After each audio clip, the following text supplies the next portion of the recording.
welcome everyone to the First Friday K-State Research and Extension e-call. And the purpose of the First Friday e-call is to increase the local community's knowledge about the experts, the education, and the economic resources available to help your businesses and your community.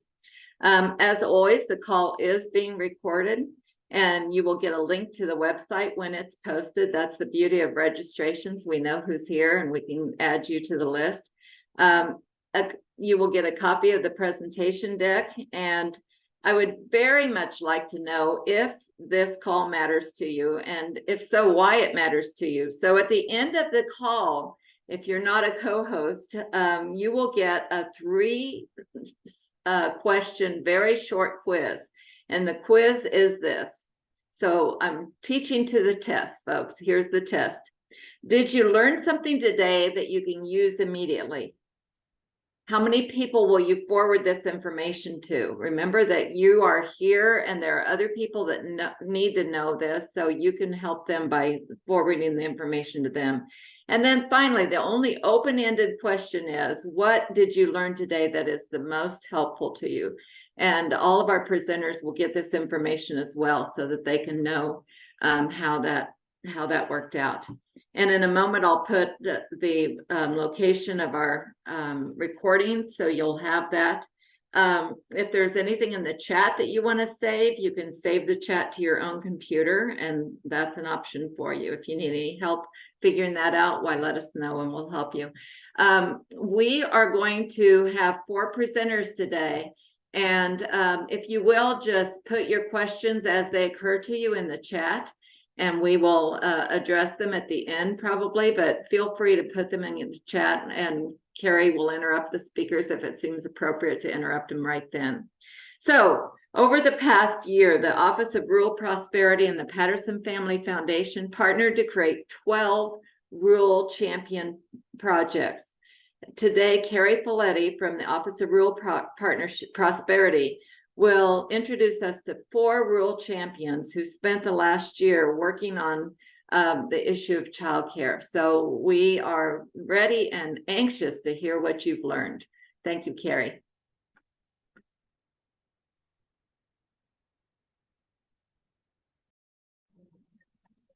Unmute. Okay, there we go. Well, good morning, everybody. And thanks again for having our Rural Champions for the First Friday calls. As Nancy said, so we had 12 champions that have been working this past year on projects. And this just shows kind of our map of where we really tried to cover the state. So last month, we talked about housing. And then we also have champions working on mental health, placemaking, entrepreneurship, trails and wellness. So a good variety of projects. So we're excited to be able to share what we've learned. So today specifically, we're going to be talking about childcare. And we've got 4 today. So we'll hear from Susie Swanson. She was in Grow Clay County on their project. Rebecca Nedland, she is with the school district in Oberlin in Decatur County. And Delilah, she will be presenting for the project in Dodge City, Ford County, where they've been working. And then Amy Wallace, Jonna Fairchild was our Kingman child care champion, but she had a conflict today. So Amy with their school district is a very strong partner. So Amy is on to join us this morning to talk about their project. So we've got a lot to cover. So we'll hear from each of them. And then, kind of as Nancy said, if you have questions, drop those in the chat so we can make sure to get through, because we want to make sure that you guys get the information you're looking for as well this morning. So with that, we will start with Susie at Grow Clay. Thank you, Kerri. Thank you for the opportunity to let me share what Clay County's been doing to try to address the issue of a real shortage of childcare. And when our current Grow Clay County director came on board in 2021, Natalie, I think, did a quick assessment of the county and the communities and confirmed what we know are the 2 areas that are of the greatest concern and the most difficult areas to overcome in order to grow your community are housing and childcare. So she focused on childcare, and there's several reasons for that. I think one of the first ones was in June of 2021, our Clay County Child Care facility closed. And that was approximately 32 slots. And they closed because of staffing issues. In addition to that, there were some additional facilities smaller facilities, church associated or home daycares that closed, creating more of a deficit. And 3 new in-home providers came on board, and that helped, but there was still a critical shortage of childcare slots. So, I came on board in August when the Rural Champion position became vacant. So a lot of what I'm reporting on is not work I did, but work that was done by others.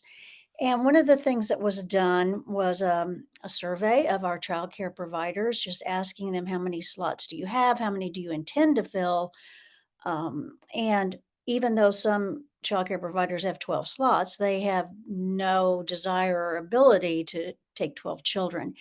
So the survey gave us a clearer picture of how many actual slots we had. And I believe that Child Care Aware had some data as well, and that pretty much confirmed what we were finding in terms of availability in the community. About that time, also, the community members had an opportunity to kind of chime in at a public forum.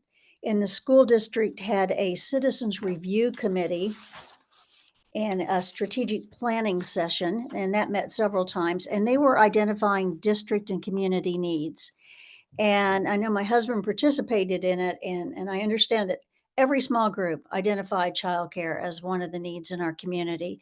So not only do the people working in the area of economic development recognize it, but people in the community who have children or grandchildren knew that this was an issue. So with that in mind, Natalie set to work. She's a grant writer extraordinaire, and she set to work writing a grant for the Rural Champion position to try to tackle childcare in our community. And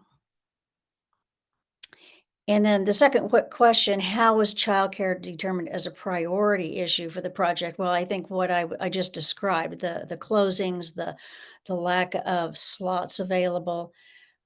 What partners did we involve in the project to address childcare? Well, initially there was a task force, and it included our school district superintendent, um, Clay County Medical Center. We have a thriving medical center, and they are an integral part of our community, and childcare affects them. They have many workers that need childcare. Clay County officials, Lakeside Learning Tree, Kansas Department of Health and Environment, and some local in-home daycare providers. Just all looking at what were some potential solutions to our concern about childcare. Um, as it progressed, the school district stepped up as probably the entity that was most affected and most um, motivated to try to tackle the problem. Did we uncover any unexpected challenges in the community through the process? Well, we did a few. And one of them was because I'm kind of a news junkie, I know that on a national level and a state level, childcare is a critical issue. And I thought you would have to live under a rock to not know that, but I learned that some of our folks live under rocks. And so they weren't aware, maybe some of our county commissioners, just how significant a problem it was. And maybe how difficult it is to get a childcare facility up and running, that people aren't just clamoring to open childcare centers in their homes or in the community. So we had to educate them about the needs in the community and why it's important for the businesses. If you don't feel secure with your childcare, you're not as able, I don't think, to do your job. So And you're not going to bring new people into the community if they don't have a place for their children to go while they're working. So the educational process there was part of the challenge. I think another challenge is just thinking outside the box, being a visionary, not trying to put a band-aid on it, do the easiest, cheapest fix. So getting people to just really use their imaginations and try to figure out what we could do to solve this dilemma that we have with childcare. And the outcomes that were developed to support the success. For one thing, we have secured a number of grants. So we have some money to use to help support a childcare facility or childcare providers or whomever's interested in tackling this area. We've secured funding. We have tax credits through the Department of Commerce, which are going to be a big help to us. And we're in the process of following up on people who made commitments early on and also contacting accountants in the area who might have clients that are interested in some good tax credits. And so we're working on that in addition to the grant funding that we have. Um, Another thing that is happening right now, we have a new school board. We have 3 new school board members. So, with the school taking the lead in this project, it will be our job to educate these new school board members in terms of the importance of the project and garnering their support to continue in the direction that we're currently going. So, I think that covers what I wanted to share. There may be further questions or I'd be happy to address.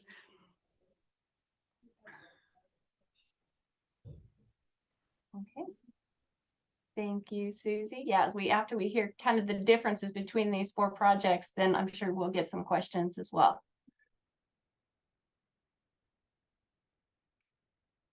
Okay, so Rebecca, we hear about what you're doing with your school district. Hi. I apologize for my video not working. I'm having some technical difficulties here. But in Oberlin, our primary goal was to increase the number of childcare slots. We were seeing a huge deficit. If you go to ChildCareWare, they have a lot of great data and they can actually provide you with the information of how many potential slots there are in your community. And for our county, we have over 120 potential slots, and that's growing. So what our initial plan was to build a facility close to our elementary school. It would be basically an extension of the elementary school campus. But we had some difficulties finding contractors in the area, being so rural. And so we shifted and we found a suitable property for sale in town.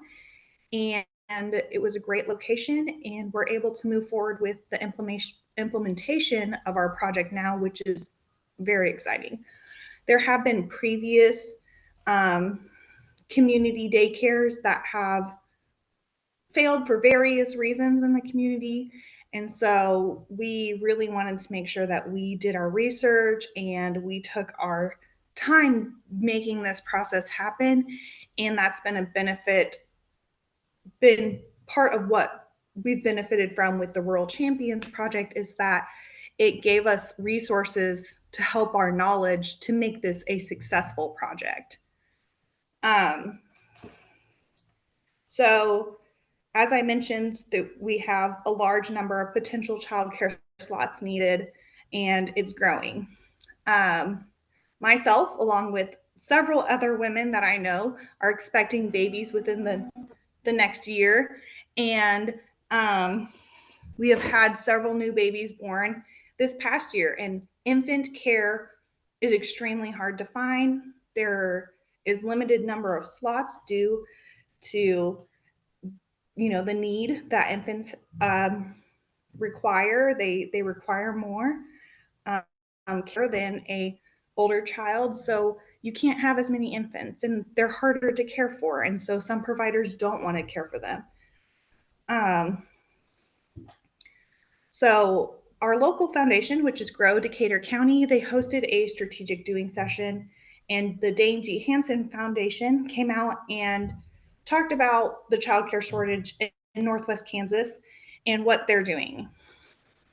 This is one of Dane G. Hansen's focal points right now. They're focusing on childcare. So they're a big funder for it, and they're also a really good resource. And after this meeting, we were able to get a group together of concerned citizens that wanted to make a difference, because we are seeing young families move back and increased birth rates, but there's not an increase in childcare. And so then that's putting parents in a difficult situation. And if there's no place for childcare and they can't work, then some families may choose to leave where there is childcare available. So when we were getting people involved, after it was just us initial community members, we tried to figure out who locally do we need to talk to? And we're like, we need to talk to the officials. We need to talk to business owners, school administration, city administration, hospital, our county commissioners. And we were able to get our city, our school, and our hospital really on board. They're major supporters, providing funding and in-kind support for us. And then locally, we also have other support through our county commissioners. They also have been working on starting their own daycare initially just for county employees, but they've opened it up to the community, which is another great resource. So we'll have more than one daycare opening. And we've been working in partnership to make sure that both of these are successful. And then we have a couple nonprofit organizations, including the Bargain Box, which is our local thrift store, and our Rotary International Club, that are providing support for us. Regionally, we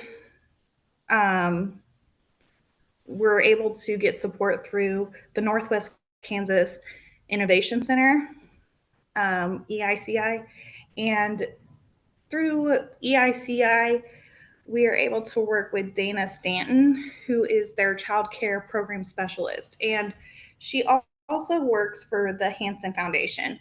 EICI is a partner with the Hansen Foundation that is for-profit businesses. And so Dana since she works for both, she helps nonprofit and for-profit childcare. She is a great resource. She has a lot of information. She's got 20 plus years in childcare and just is super great. And she has helped us with creating social media marketing and given us resources to develop budgets, given advice on difficult situations and things like that. And then we've also gotten some assistance from Live Well Northwest Kansas and the Northwest Kansas Educational Service Center. The service centers where Head Start and Parents as Teachers operates out of, and we're hoping to be able to, in the future, create a partnership that we can be a resource for each other. And then we also have been working very closely with our KDHE surveyor. That's one of the things I would suggest to anybody. Get to know your KDHE surveyor. Become good friends with them. Your KDHE surveyor is your lifeline to understanding all the regulations. And some of the regulations are hard to understand because they're written in a legal jargon and you might not understand what it means for an everyday person. And then statewide, we've had the Office of Rural Prosperity, the Kansas Children's Cabinet and Trust, Child Care Aware of Kansas, and the Patterson Family Foundation support us through funding and resources like the Rural Champions Program.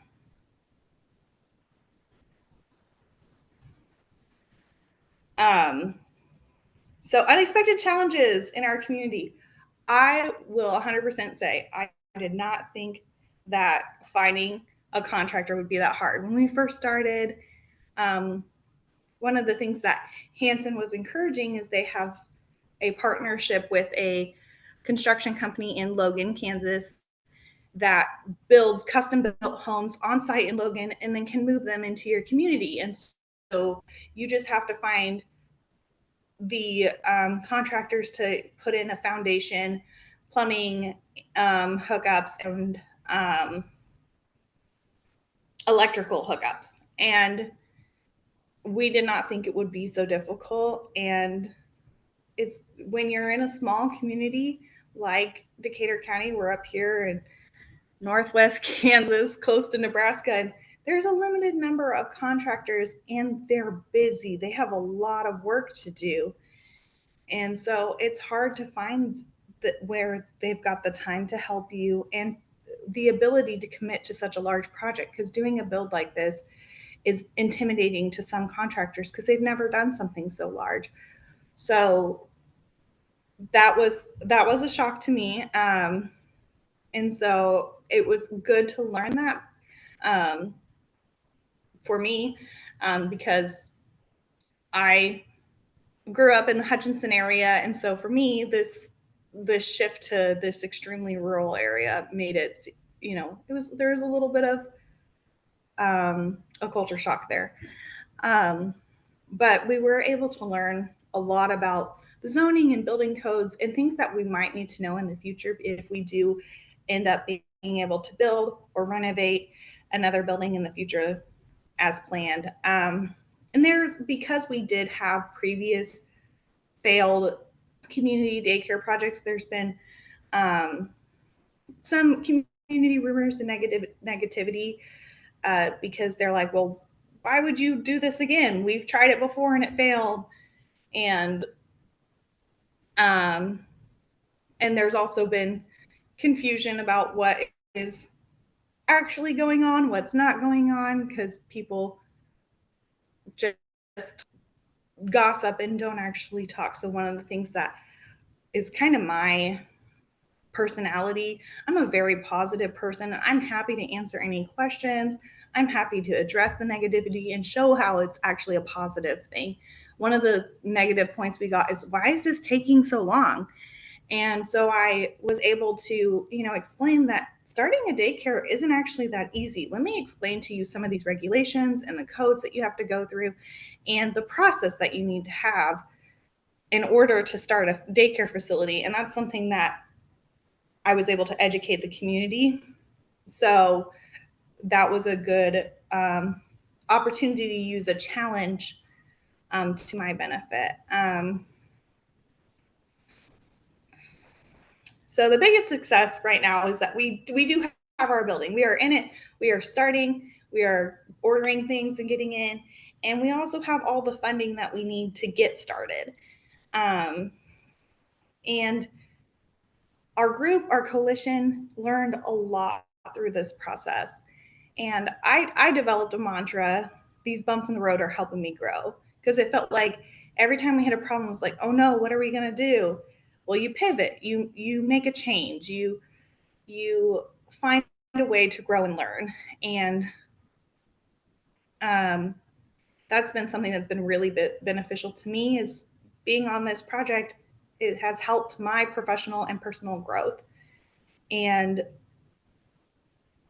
I'm just excited to keep moving forward. And be able to, our goal is to be able to repeat this process in the future. And since we know how, we now have knowledge, it should be easier. Very good, Rebecca. It's so exciting to hear that you guys are in your building and it's going. So that's very exciting news. Congratulations on that. Okay. So now we'll hear from Delilah to see what's going on there in Dodge. Good morning, everyone. A lot of the beginning parts that I'm going to talk about was before I got here. I started in August. And so Molly and Joanne were instrumental in getting the ball rolling about a big facility to increase childcare capacity. There was a survey conducted, an environmental scan by All In for Kansas, that showed that over 2,600 kids under the age of 6 were in need of childcare. And so our mission has just been to create more childcare in the surrounding areas, Dodge City and Ford County. And so we just want to assist our employers and families by providing this, and just to help with recruitment and retention. So the main project was to construct a facility with over 300 seats available. And we're still working on that. It'd be 22 hours a day, 313 child capacity building. And we have 2 major beef packing plants here, National Beef and Cargill. So, and then we have Hillmar coming in as well here within the next year. So with all of that, it just created just this need. And a lot of parents work opposite shifts. So sometimes like the older kids are taking care of the younger kids, or there's neighbors tucking in, their kids for them. So it would be nice to have these resources available to those parents that, can't be there all the time. So we are also working on increasing like in-home childcare capacity as well on the smaller scale. So at least we have, different things going on. So we have partnered with many different people, Dodge City, Ford County Economic Development, City of Dodge City, Ford County. We're fortunate that our community, our city and county commissioners, they have a great working relationship. So there's not that constant fight, and we're all on the same team trying to get this facility built. We have the community college, the USD 443, the Chamber of Commerce, Childcare Aware, there's all of these departments that are listed here that have been instrumental in just helping us get to the next level. And so the next part, did you uncover any unexpected challenges in the community through the process? Yes. I personally have made it a mission for myself is just to get in touch one-on-one with gals that have attended our previous How to Become a Child Care Provider seminar. And so I made a lot of phone calls, and just many of them, there was a language barrier. They didn't speak English, so they went to the class, but they didn't know how to go to the next level. They didn't know what step to take next. And so a lot of them felt intimidated by taking the next step. And some of them were also like, price is a big issue to start up our own daycare. But thanks to the grants, we'll be able to maybe help with those startup costs, or existing childcare providers already, if they can increase, their capacity, maybe helping with that too. So with that, let's see. We have put together another class of how to become a child care provider, and we just did that on November 12th, I believe, 12th or 14th. And we wanted to just focus on, after I spoke to a lot of these women and they're like, hey, can I come into your office? I want help right now. And I'm like, okay, I'm learning too. So with them coming in, we had Nicole McCluskey from KDHE come in and be a guest speaker. Charlotte Newshafer with Russell Child Development Center. Stephanie Keller with Casito, and Jan Kugelman with Child Care Aware. And it was such a successful class, and the women were so interactive. I think we had like 8 or 9 women there. The majority didn't speak very much English. And so it was exciting for me, as you know, coming from Mexican descent, just being able to help with that barrier and letting them know, like, you know, these women, you can become your own business owner, and you can stay home and you can be successful at this. And it really gave them the confidence to, you know, want to take it to the next level. So next week we are going to have here in my office, they're going to attend the KDHE orientation so that they can become certified. I have 4 women signed up right now. So as a result of that, like, it's exciting that they're just ready to go. So I even got certified as well for the orientation so that I can understand the process step by step and help these women, and whoever needs the help. I don't mind holding their hand through the process, because I think it's such a need here in Dodge City, just to increase this capacity on that level.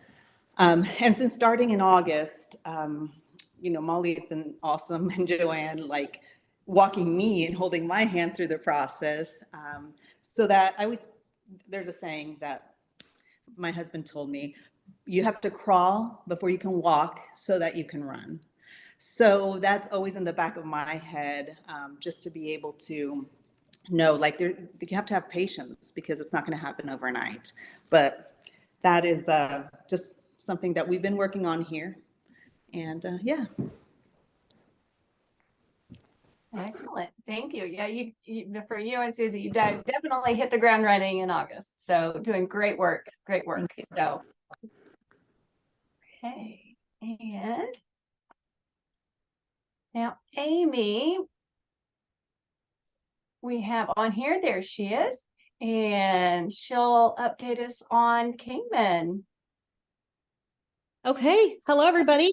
I'm kind of a visitor here. I haven't been involved with this group up to this point, but definitely working very closely with Leslie Schrog, who is our Economic Development Director, and Jonna Mertens Fairchild, who has been our champion. So just to kind of tell you our story, I'm from the school district. I work with the Kingman Norwich School District, USD 331.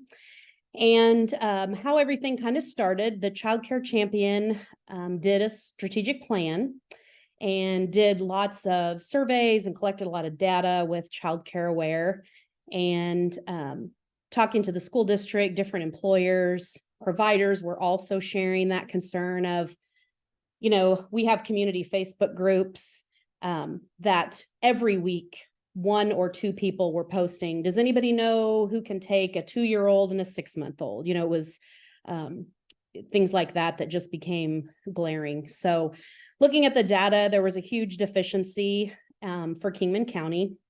So a couple things kind of started to happen at the same time. Jonna was working and Leslie was working, and at the school district, we had a new superintendent, and he said, wouldn't it be great to have childcare as an incentive for employees? And so we were kind of working separately at that time. And then it was sort of like the light bulb went off and we all kind of got together and started working together at that point. So Leslie is an absolute rock star when it comes to grants. She finds all kinds of opportunities. We started out, we were going to apply for the CDGB grant. We went to a couple of trainings on that. It didn't seem like that was quite going to work for our project. And at that time, then the accelerator grant came forward. And so Leslie and I worked extremely closely on that, wrote that grant. So the city of Kingman is a partner, and our local healthcare center, Kingman Healthcare, so it's doctor's offices as well as a hospital. They wanted to partner with us as well. They have a nurse who I believe lives in the Harper area. So she takes one child to Harper, then she takes another child to a different daycare in another town, and then drives to Kingman to work. So that's the kind of thing that we're dealing with. So we wrote the accelerator grant together. I couldn't have done it without Leslie. She was amazing. And we got the project, about $674,000 we were awarded. And what we're going to do is, we had a K-8 building in Kingman. A couple of years ago, we moved the middle school up into our high school building. So that left some room at the K-8 building. And so we're taking 2 unused classrooms and we're renovating those to make the daycare. So using existing space, after seeing all the prices, I'm pretty sure we could have built something new cheaper, but it's too late now. We're committed. So we're sticking with our plan. What we think is going to be really nice is, breastfeeding moms, particularly, they can leave their class, walk down the hall, feed their baby, or even just go have lunch with their kids, or whatever. It will help a lot. Unexpected challenges. Nothing really at this point that's huge, other than you guys all know it's just hard. You hit a lot of roadblocks. You think you have a good idea and then it doesn't meet regulation, or oh, we're going to do this great playground. Well, you have to have separate for, it just, there's a lot to learn. But I would agree. Someone already mentioned it. Nicole McCluskey, awesome resource. She's been so helpful. The other thing that happened for us is Melissa, I hope I don't butcher her last name, Schoenberger, I think, at the State Department, was one of the readers for the accelerator grant. And we had initially just planned on 2 in-home daycares, 1 in each room, and our capacity was going to be 24 then, 12 for each. And she reached out to us this summer about their pilot program. So instead, we're going to be 2 small centers, and we're going to have 46 for our capacity. So we doubled what we thought we were going to have. So that's really exciting. Challenge in the community. We're getting right now that things are kind of getting serious, we're getting quite a bit of resistance from our existing daycare providers. They're frustrated because a lot of grants have been put out there for big projects like what we've talked about. And they're going, where's the money for me as an in-home provider? So we've battled that a little bit. They've accused us of trying to run them out of business, which, we just keep going back to, we have the data to back up that we don't want anyone to go out of business. We want to support and fill this huge need. But that's been a little bit rough. But we're working through it. Cunningham has a center, and it looks like Leslie's going to be meeting with them. That's a different school district. She will be talking to them, it looks like, to see if they can help support the facility. I'm not real familiar with that. Talked about the 2 classrooms. Okay. I think we're good on that one. Great. And you were doing a walkthrough yesterday with them, right? Did it all go good? We did. So yesterday, the contractors, the bids are due the 14th of December. So yesterday, any contractors interested in bidding our project were able to come on site and walk around, take pictures. And of course, then I'm laying there the night before. No one's going to come. No one's going to want to do our project. Kind of what you guys have shared too. I mean, this is, it's $1 million, but our architect keeps saying this is a small project. A lot of people won't be interested. And to me, $1 million is a pretty big deal, but anyway, so they did. We had 4 different contractors represented, and so we're hopeful that they will bid it. And our goal then is to be open. They're saying it would be done in the spring, but we're just, at this point, we're thinking we finish the school year, we open in August. That gives us the summer and nothing ever finishes on time anyway. So also our director that we've hired is an existing teacher of ours, which we're super excited about. And she wants to finish the year with her class, of course. So anyway. Cool. Excellent. Thank you very much. And thank you for stepping in for Jonna. I'm sure she's appreciative of that too. Great. Sure. Okay. So that is our 4 projects. And what's just interesting, because, when you've got, the really, really rural, you've got the bigger community, the Dodge, you've got between Kingman and Clay, I mean, 4 different types of communities, but it doesn't matter where you go, it's just such a challenge. So each being able to find their way to build that support around there. So let's see if we Kerri, have... I can help you with the questions. Oh, that would be great. And I think I'll just stop sharing so we can kind of open it up. Yep, great. And anybody that is able, we love to see your faces and get to know you, but we understand that's not always possible. So the first question is there a common thread or threads for success that you're seeing in these real champions? And we're gonna, Kerri, I think you might be the person to start this, and others might chime in. Yeah, kind of chime in. And that's kind of a really good point, because really where it seems like it started, we think we know what we know, and then as you start building your coalition. So, and I believe all 4, and ladies step in, that ended up doing the capacity building grants, I believe, and doing the community coalition building. And I think that is kind of something that made it ought to have been part of the plan. So these projects started October of 22. But as we dove into them, really ended up being a lot of that community building was one thing that was definitely consistent between all 4 projects. Would you guys? And I know, Rebecca, because you've been definitely on since the beginning as well, but what do you guys think as well? Yeah, I definitely agree that community building's been a big part, and community education as part of that too, is that like getting community leaders together so that way we're able to communicate, because sometimes community leaders don't talk to each other very well. And so our coalition, we're very informal, we're very laid back. And so for us, it created this kind of casual environment to be able to speak about a real issue and get to know people on a more casual and less official meeting. So that's something that really benefited us, because I don't think that I know without the city and obviously the school support, we would not be where we are today. And I believe that supporting or reinforcing the importance to our existing childcare providers, that they are needed, that we're not trying to do away with their service, that this is just additional capacity that's really needed. So I think that's a really important piece of the project as well. Agreed. While you were monitoring, Kerri, I was making my own notes about what I'd observed from both housing and your presentation this month. And community consensus was one. Building those partnerships was a key.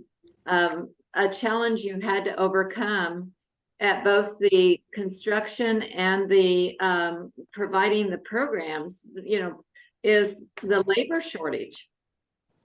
You don't have workers that are able to construct or provide childcare. Funding played a key role, and it's wonderful to see these partnerships like Hanson and Patterson and CDBG and Commerce, and everybody just coming forward with funding. There's a lot of opportunities there. And from Delilah, I heard the training and support issue. Several of you talked about the fact that as coalition leaders, you had to grow.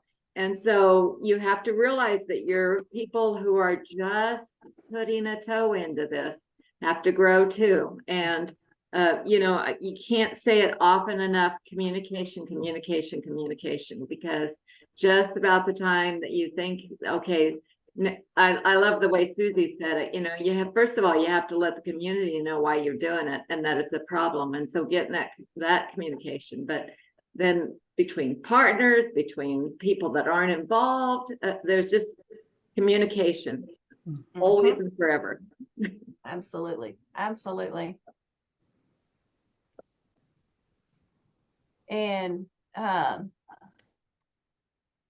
I you- see Ron's comment in reference to regulations, and I know at the state level they're working on some of that. And I believe there should be something coming out in the near future. If any of you know any more about where that process is. Kerri, let's say more about what the question is. So the Ron has noted that there's a complexity of childcare regulations, and of course those exist for a reason. But so what Kerri's answering is, what are the ways that they're working to clarify and simplify childcare regulations while maintaining high standards of care? Yep. Yeah, and I believe that's being addressed at the state level. I see Sarah, you're on and you came off. So I'm wondering, do you know more about where that process is? Since you're on the board for that. A little bit. It's a very complicated question, and it kind of depends on what regulations we're discussing, because there's regulations at the state level, at the local level, all the levels. So just to introduce myself, Sarah Bloom, Kansas Department of Commerce, Community Development Specialist, Child Care Lead for Commerce. So I get to serve on the Kansas Child Care Go team, as well as Governor Kelly's Early Transition Task Force, which is what Kerri is referencing. So for the past year, the Transition Task Force has been working to find ways to simplify the process of, right now we have 4 state agencies that are all working on they're overlapping. It's very confusing to get licensed in the state of Kansas. It's very confusing to find funding for childcare in the state of Kansas, and we want to simplify that. And so when we're talking about regulations and the process of getting licensed, the Child Care Transition Task Force is responsible for presenting some ideas and some solutions of taking those 4 state agencies and potentially creating a new agency, potentially merging them into one agency that already exists. That's what we're finalizing. And so as far as timeline goes, as I mentioned, we've been working on it for a year. We have our final task force meeting on Monday, December 11th, where we will finalize the document and the ideas that we have been compiling for the past 12 months. And that is what will be presented to Governor Kelly. And then she will take that and review that and then decide where it goes from there. If it's ready to go to legislation or if it requires additional tweaking. But as far as state regulations, there are a lot of people always looking at those and always working at them. And if there's one that you're struggling with, or you're struggling with the state fire marshal, you're just hitting bumps in the road, please reach out to the Kansas Child Care Go team. We have members of KDHE and the Children's Cabinet and Commerce. There are people from every state agency represented on that Go team. And the reason it's called the Go team is because we are there to go and to help. So please reach out if you are running into those obstacles, and we'll see if we can be of any assistance, or even just clarifying, some of the paperwork that you get that maybe is hard to understand. Let us know. And then watch at a state level of where that childhood transition task force is going. If you'd like to see some of the work that's already been done, all of those meetings are on YouTube for you to watch, and you can watch live on the 11th, the final meeting as well. So how would they find the information for that? Or is it an email or a website, if it's something that maybe you could for the Go team or the transition task force? The Go team, if they do have questions, if that's who they should reach out to, how do they? Yeah, I can, I'll drop a link in the chat, and I'll make sure Nancy has it as well if she'd like to send that out. And then I'll drop a link in the chat to watch those past YouTubes if you're interested in the task force. They're very long meetings, but they are fascinating if you'd like to watch those too. Well, when it's a passionate topic, they're very interesting. Yes. Delilah, would you unmute? We have a question specifically for you, and I have an interpretation of the message. The question is, why 22 hours of childcare? Michelle is in Emporia with Ignite Emporia, and they've received accelerated funds to purchase and renovate an existing school to 24/7 childcare. And so I interpreted her question as, why did you not need it 24 hours? And Michelle, correct me if I'm wrong. That is a great question. It might be a question from Molly, but that's the plan that they came up with because it's a 24-hour child facility. I believe it's only allowed to be open a certain amount of time. And so then there has to be that couple hours of closing time to maybe switch over. But I can get back to you on that answer more specifically.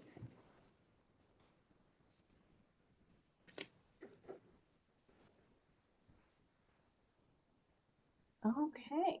And I saw Brett's comment from Government Assistance Services. The city and county clients are interested in grant opportunities for childcare. And it's kind of, now that childcare has been recognized as a significant challenge in every community across the state. Hopefully it'll still continue to stay on that front burner for projects when those grant providers are thinking of where services. So definitely keep watching our newsletters, and I know Nancy does a great newsletter, so we can make sure and get all that information out to everyone when something does come up. So do we have time for another question, Nancy, or? Yes, so Michael Amick says, I know a few churches are looking at the CFP accelerated grant that would reimburse infrastructure costs up to $5 million to expand a preschool and daycare entity. The awardees must also offer workforce training, education, other adult community education, and health outreach or monitoring at the new and renovated facility. And he's got that information in there. I think that's important enough that I'll include that as a link in the follow-up here, Michael. I really appreciate you including that. We're all a lot smarter when we put everything together. And so I hope if there's anything in particular you want in here, that you will save the chat, but we'll try to capture the highlights as well. Yeah, that grant that he was just talking about, we're actually planning on applying for that. That one, the deadline is December 18th. So keep that in mind too. Okay, very good. All important. And I would always say that you're not in competition with anybody else. Your goal is to create the best application you can. And if you're not successful for this one, that application will build for the next one. Sarah, did you have something to add? Yeah, Nancy, do you mind if I take Rachel's next comment? She asked if anyone is combining childcare with elder care. I'm with Commerce, but I'm actually based out of Hayes. And if you're not familiar with what Hayes is doing with childcare, we have essentially solved childcare in Hayes. Our home providers are not getting calls anymore. We've kind of done too good of a job at this point. But one of the things that we will be doing in the very near future through Grow Hayes, which is our economic development arm, they are actually creating a senior living community, but they're also creating in the middle of that a childcare center. So what they are doing is they are solving a housing crisis, a childcare need, and a senior living issue, all with one project. They received the accelerator grant in the first round. And what they'll be doing is not only building single family homes, they'll also be building modulars. And it's all going to be in this one rectangular community. And then in the middle of that, they are creating a community center that will serve our senior population. So they'll be moving our current senior center into that community building. That community building will be the center of the community. It will house a place for people to, get training and use as a community center and find work to meet all of those accelerator requirements. But then it will also house a small childcare center there as well. So yes, if you want a really cool, innovative project that's solving multiple issues, I would highly encourage you to reach out to James Robin in Hayes, Kansas. Again, Grow Hayes, and visit with them about that project, because it's going to be a game changer for Hayes for sure. Sarah, it sounds like a good 2024 First Friday call. Hey, yeah. Oh, he would love that. He's a fantastic speaker, and Even getting our hospital also just created their own childcare center primarily for their staff. And again, huge game changer for the community and for the hospital as far as recruiting. So I think Hayes is doing a really great job with childcare right now. Sounds like a great program. I think we all need to hear about that. It's very cool. Okay, anything else? Oh, Ron has put in a story from May. Ron, do you want to say some more about that?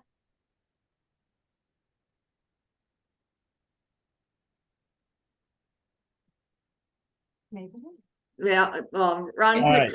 Yes, the Life Center in Logan is another example of an innovative project that's combined childcare and senior care.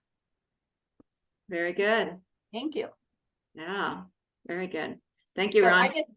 I'll just kind of wrap up this by saying, if you want to follow the champions, you can go to our ORP website, and each has links for their social media just to kind of see where they're at, where they're going. As part of the wrap up for all 12 projects, we're working on a webpage, and I'll have handout for kind of like some playbook, guidebook, so best practices shared on what they're doing. So you just kind of follow our ORP newsletter and our website to keep plugged in on how these projects go.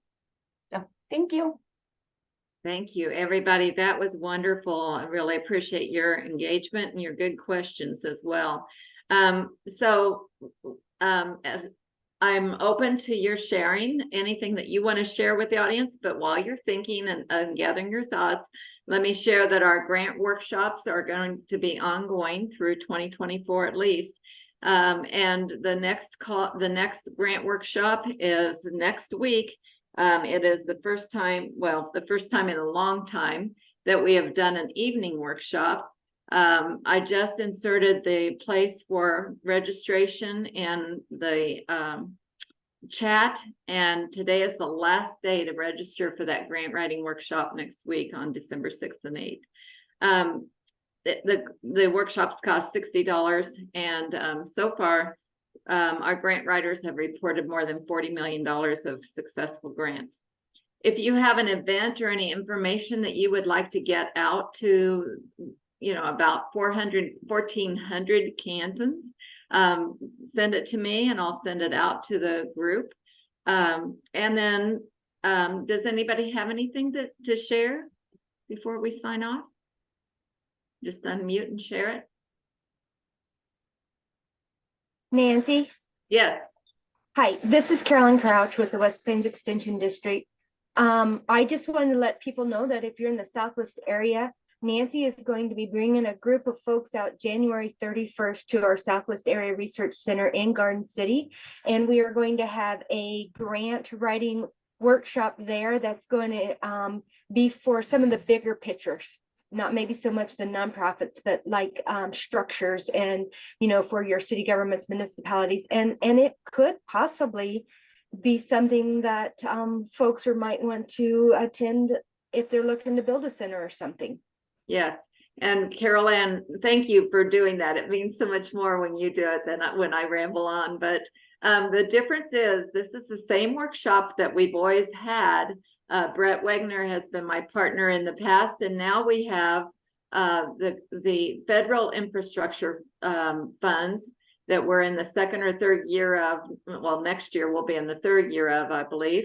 And we're trying to bring those federal funds into our communities. And Kansas has offered up $200 million of Kansas build funds to match the requirement of federal funds. And so we're bringing in people from the Kansas Housing Resources Corporation, from the Widow Bryan Technical Support to the Kansas Build Project, and Senator Marshall's office is sending somebody, and I know I've got two other people and I'm not coming up with them right now, but we're basically trying to wrap that support and technical assistance around municipalities and small communities who want to improve their water systems and their sewers and their broadband and their highways and these large structural infrastructure things.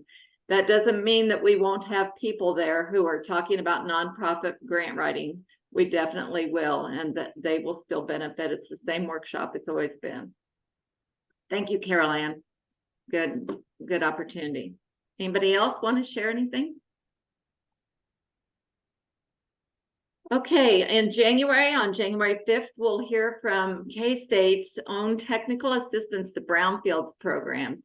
Every time I hear about this is I need to hear about it more than once, but it is an infrastructure opportunity that is really a good help to local communities. And so look for that in the promotion. And if you've been on here before, you know I like to leave you with a thought for the day. And my thought for the day was written reported by Margaret Wheatley in one of her books. And I share this as a tribute to all the rural partners and everybody on this call who are working to create better communities for the people that you serve. The quote is a Newari proverb from India. The river never drinks its own water. The tree never tastes its own fruit. The field never consumes its own harvest. They selflessly strive for the well-being of all those around them. Thank you so much for what you do. And thank you, rural partners.